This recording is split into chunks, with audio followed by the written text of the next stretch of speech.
Hello YouTube and welcome back In-Flightsim with me, and today we're going to be looking at a little tutorial for the Just Flight Hawk Hunter. We're going to do the startup, taxi and takeoff.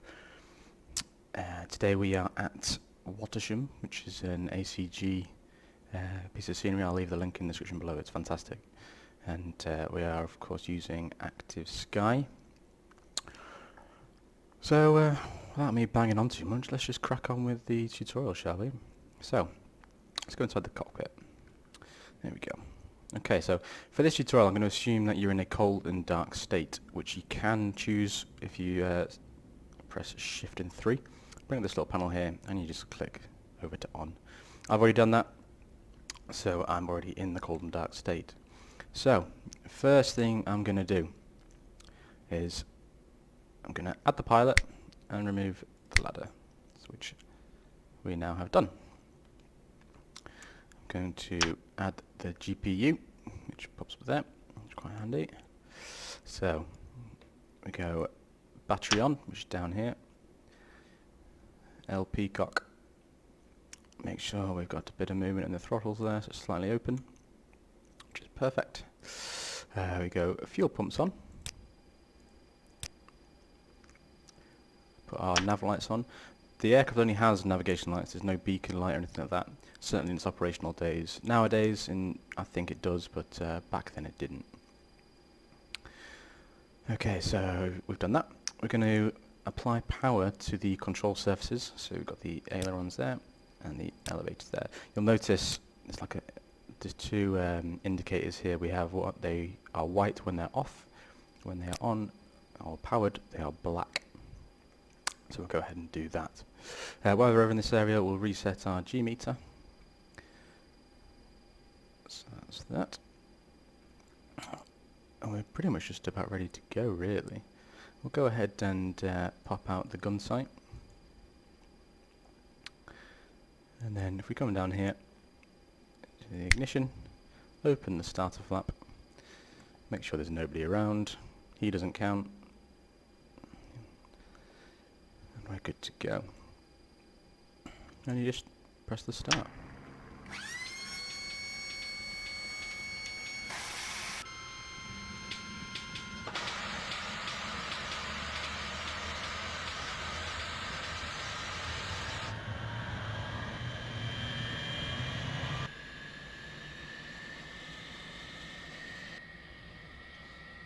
So the RPM should top out about 2,500 if I remember rightly.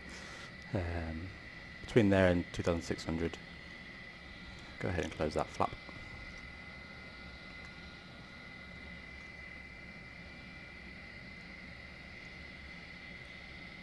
Okay, so the engine appears to be stabilising, which is good. So now we've got power, we can disconnect to the GPU. That is now gone. Because I'm on Active Sky, I will change the QNH. So what have I got today? It's 29.62. There we go.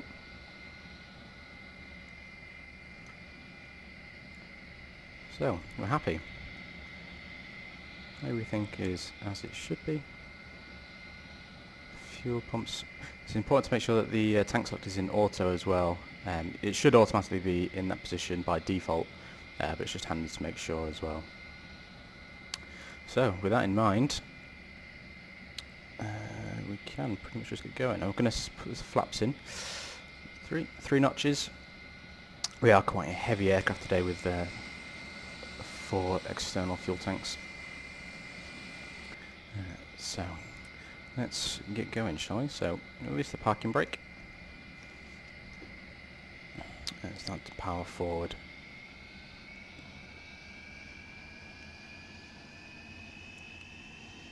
I found the engine control isn't 100% instant. You have to sort of give it like a second to catch up. But I think this is pretty standard for old engines. Taxiing, that's an interesting thing that it doesn't have necessarily a nose wheel steering system. It uses differential braking as a primary source of steering. Sorry. So it's just handy to know to like sort of plan ahead a little bit when you want to start applying the brakes. Otherwise, before you know it, you can whip forward and you'll overcook your turn.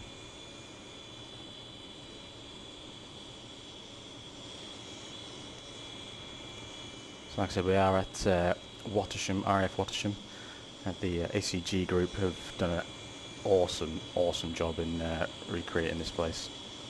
It's hands down one of the best sceneries out there, certainly for military and certainly in the UK anyway. Taxiing the aircraft isn't too tricky. They've actually done quite a good job in modelling the braking system, so you don't need to apply like full right brake, for example, if you wanted to turn right. You only need to dab it a little bit and the aircraft will start to turn just like nice and easy, so you don't need to worry about too much there.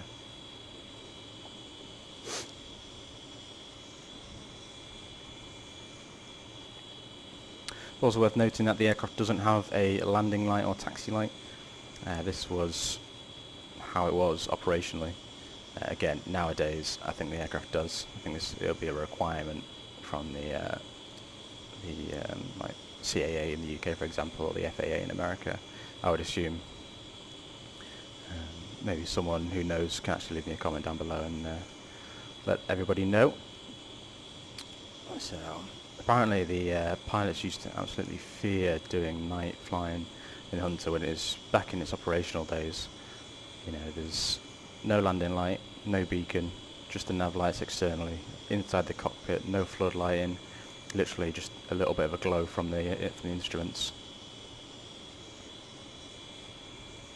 So I can imagine it was interesting to say the least, but still good fun, I'm sure. So I'll also tell you that I've put about 3 or 4 notches of trim in as well to trim the aircraft up slightly for departure. It's just going to help us get off the ground a little bit, to not pull the stick back as much. Again, that many notches because of how heavy we are.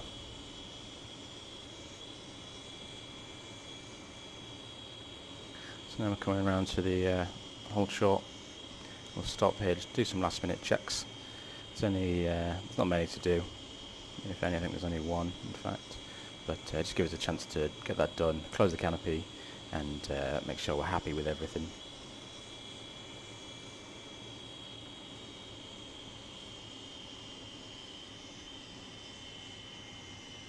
So,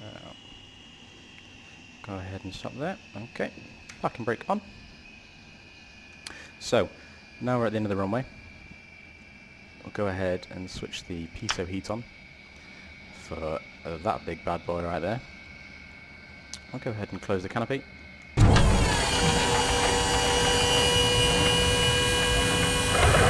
She is quite loud, as you can tell, but that's just one of those things you do get used to it. I'm just going to pull the view back slightly just so you can see the airspeed as we power down the runway. So our G meter has been reset. Fuel pumps are on, tank selector is in auto, LP cock's on, obviously, flaps are set, gun sight is out, and we're happy. Just give a quick movement of the controls. Yeah, we're good. Okay, so now we're ready for departure. Just make sure nothing's coming. It doesn't look clear. Go ahead and release the parking brake. I'm sure, as you've guessed from this video, the Hunter is such an easy aircraft to operate. I've read about the aircraft in real life and they all say the same thing. Really simple, really easy, pretty much just a dream to fly.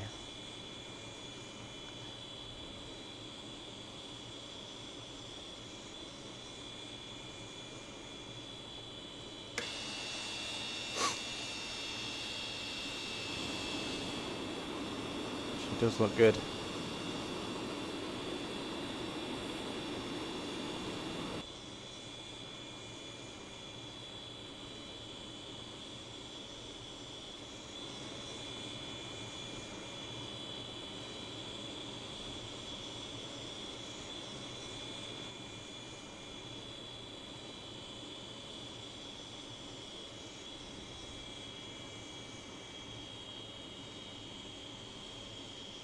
So within the manual it states to hold the brakes and then you apply full power. From the research I did, you actually hold the brakes and then increase to about 90% rather than full power. Also found that if you go straight to 100%, the aircraft will creep forward. It's just not a good look. So we've got our airspeed indicator down here. We're looking for a rotate speed of about 125 and then a lift-off speed of about 145. It might vary because of what we have fitted to the aircraft and the wind. So if we're all ready, let's go. Like I said, although it's differential braking, once you start to pick up speed, the rudder does actually come into effect. So I've got a bit of a crosswind here today. I am fighting us slightly.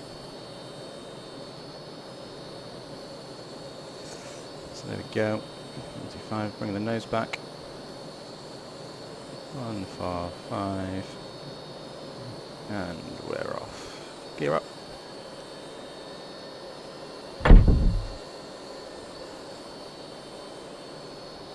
Sorry about that stutter then. Now we can start to retract the flaps. Everything needs to be cleaned up by 250 knots. And it's as easy as that. Well, I hope you enjoyed this tutorial and found it interesting and you got something out of it. If you haven't got this aircraft in your hangar, you definitely should. It's absolutely fantastic to fly. I'll leave a link to my review of the aircraft in here. And I'll see you next time. Thank you for watching.